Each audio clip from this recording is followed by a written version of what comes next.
Okay, so today I'm going to talk about tag plays at third base.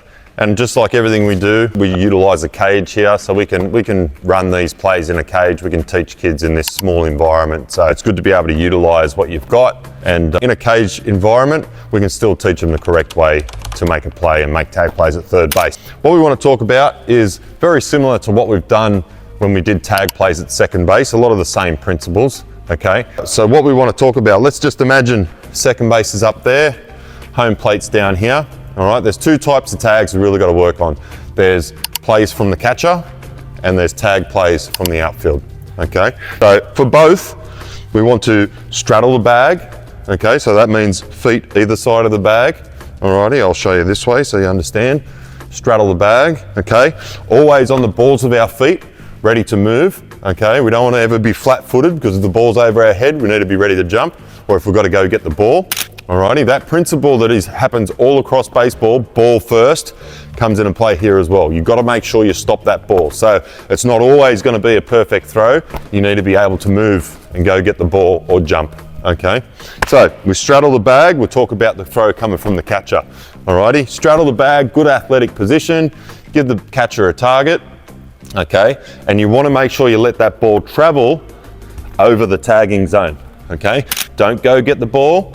Let the ball travel here because the ball's a lot faster than you reaching for it and coming back. Let the ball do the work, catch it over the top of the tagging zone, and then put the tag straight down, okay? Straight down in front of the base where the runner's coming from, alrighty? If after that you haven't got the runner, then you can go and look for him. But what you don't want is for your young players to be catching the ball and then looking for the player and then trying to put the tag on, because when it's a bang bang play, that split second they spend looking for the runner, they could be getting under the tag and sliding under the tag, okay? So make sure, let the ball do the work, straight down into the zone, tagging zone. So tag from the outfield, same position, okay? Nice and balanced on the balls of our feet, ready to go get it, okay? Boom, we might be getting it from left field, okay? Just like that, all right? We've got to be ready to go move and get the ball if we have to. So boom, straight down to the tag, okay? Regardless of where the ball's coming from, boom, we put it straight down to the tag. If we have to, then we'll go get the runner and make the play. The main thing is we straddle the bag, we're in a good athletic position, we can go get the ball if it's a bad throw, okay? Because there's nothing worse than trying to stay anchored to the bag, just like a first baseman, and the ball gets past us and they score, alrighty? It's more important we stop the ball than get the out, alrighty? So that's tag plays at third base. All right, so how I'd practice this is a cage environment, so I'd have my players lined up there, whoever's turn it is, comes up to third base, okay, and I would just flip them balls in the direction of the catcher, making sure they let it travel. Then we can move to the outfield position, boom.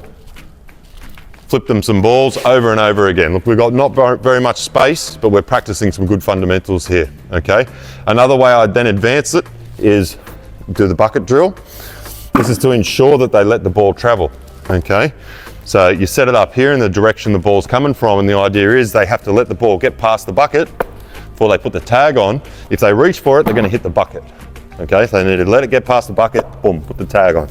You can do the same thing from the outfield, boom, put the tag on.